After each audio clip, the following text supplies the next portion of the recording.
నమస్కారం అందరికి. ఈ రోజు అమ్మ చేసిన ఎంతో రుచికరమైన రొయ్యల పొట్టు సాంబార్ సింపుల్ గా ఎలా చేసుకోవాలో చూద్దాం. రొయ్యల రుచితో మంచి సాంబార్ ఫ్లేవర్ తో అన్నంలో కలుపుకొని తింటే సూపర్ గా ఉంటుంది. ఈ వీడియోలో రొయ్య పొట్టు సాంబార్ ను మొదటి నుంచి చివరి వరకు పూర్తి మేకింగ్ ప్రాసెస్ చూపిస్తున్నాను. అందుకే వీడియోని చివరి వరకు చూసి మీకు నచ్చితే తప్పకుండా లైక్ చేసి మీ ఫ్రెండ్స్ తో షేర్ చేయండి. మరి అసలు ఆలస్యం చేయకుండా మన రొయ్య పొట్టు సాంబార్ తయారీ మొదలు పెట్టేద్దామా? రొయ్యపొట్టు సాంబార్ చేయడానికి ఒక గంట ముందు హాఫ్ కప్పు శనగపప్పును బాగా కడిగి నానబెట్టుకోవాలి. ఒక ఉల్లిపాయ, 4 పచ్చిమిర్చి, 4 బెండకాయలు, చిన్న ఆనపకాయ ముక్క, 2 టమాటాలు అన్ని ఇలా కట్ చేసుకోవాలి.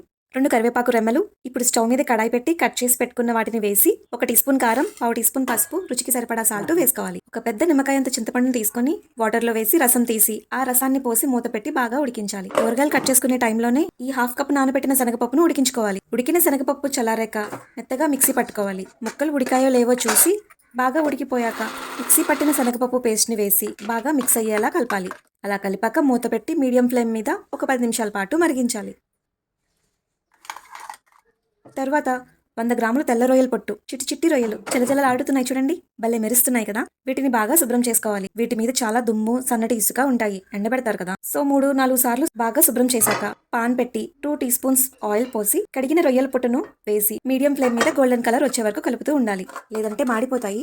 అమ్మ రొయ్య పొట్టును దోరగా వేపుతుంది. ఈ రొయ్య పొట్టును నూనెలో వేపుతుంటే వచ్చే వాసన ఉందే, అబ్బా, పక్కింటి వాళ్ళకి కూడా ఆకలి వేసేయాలి. ఇలా వీడియోలో చూపించిన విధంగా వేగిపోయాక సలసలా మరుగుతున్న సాంబార్లో వేసుకున్నాక కొంచెం కొత్తిమీర వేసి 3 టీ స్పూన్ సాంబార్ పౌడర్ కూడా వేసి కలిపి మూత పెట్టి ఒక 5 నిమిషాల పాటు మరిగించాలి. సాల్ట్ సరిపోయిందో లేదో చూసుకోవాలి, సరిపోకపోతే రుచికి సరిపడా వేసుకోవాలి. ఈ లోపల పక్కన చిటపట్లాడే తాలింపు కోసం రెడీ చేసుకుందాం. 1 టీ స్పూన్ నెయ్యి వేసి కరిగాక 9 వెల్లుల్లి రేకలను చెదగొట్టి వేయాలి, లేదంటే టపటపా పేలుతాయి.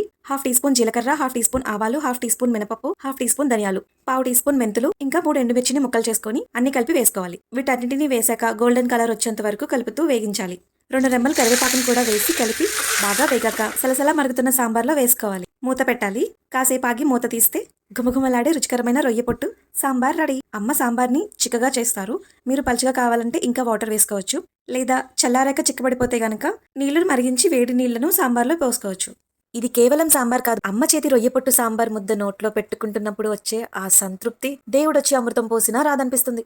అమ్మ వేడివేడి అన్నం ప్లేట్లో వడ్డించి దీనిపైన పొగలు కొక్కుతున్న రొయ్య పొట్టు సాంబార్ను పోస్తుంది. నేను రెడీగా ఉన్నా లాగించడానికి. అన్నాన్ని సాంబార్తో బాగా కలిపి నోట్లో పెట్టుకుంటున్నా.